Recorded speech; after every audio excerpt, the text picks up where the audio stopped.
તો અમૂલ દૂધના ભાવ વધવા વિશે અમદાવાદના લોકોનો મિશ્ર પ્રતિસાદ સામે આવ્યો છે। મોંઘવારીમાં દિવસે દિવસે વધારો થતા લોકોમાં રોષનો માહોલ છે। જીવન જરૂરી વસ્તુઓના ભાવ વધવાથી સામાન્ય પ્રજાને હાલાકી પડી રહી છે। જીવન જરૂરી વસ્તુઓના ભાવ ન વધવા જોઈએ તેવી લોકોની લાગણી છે। કેટલાક લોકોએ ભાવ વધારાના નિર્ણયને યોગ્ય પણ ઠેરવ્યો છે।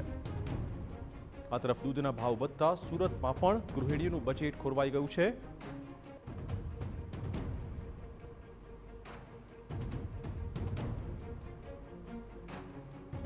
તેમનું કહેવું છે કે દૂધમાં ભાવ વધવાથી સામાન્ય પરિવારનો આર્થિક બોજ વધવાનો છે।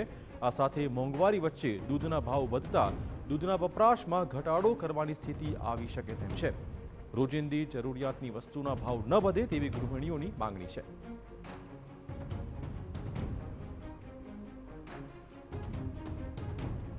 પહેલાં જે હતું એ 4-5 વર્ષ પહેલાં 50 રૂપિયા હતું અને અત્યારે ડાયરેક્ટલી આ 6 મહિનામાં દૂધનો ભાવ વધે છે। એના કારણે અમારે ઘરનું બજેટ ખોળવાઈ જાય છે અને આ રીતે અમારે ઘર ચલાવવું થોડું એ થઈ જાય છે। બધી વસ્તુમાં ભાવ વધારો થાય છે બરાબર, પણ દૂધમાં પણ બહુ ભાવ વધી ગયો છે અને સરકારે આની ઉપર નિયંત્રણ કરવું જોઈએ કે બહુ મુશ્કેલી પડે છે। આથી દૂધ અમે જે લીટર લાવતા હતા એનાથી અમારે અડધું લાવવું પડે છે। દૂધ જીવન જરૂરિયાત વસ્તુ છે, બધી વસ્તુમાં ભાવ વધે છે, મોંઘવારી છે, પણ આ દૂધના ભાવમાં સરકારે કંઈક નિયંત્રણમાં લાવવું જોઈએ।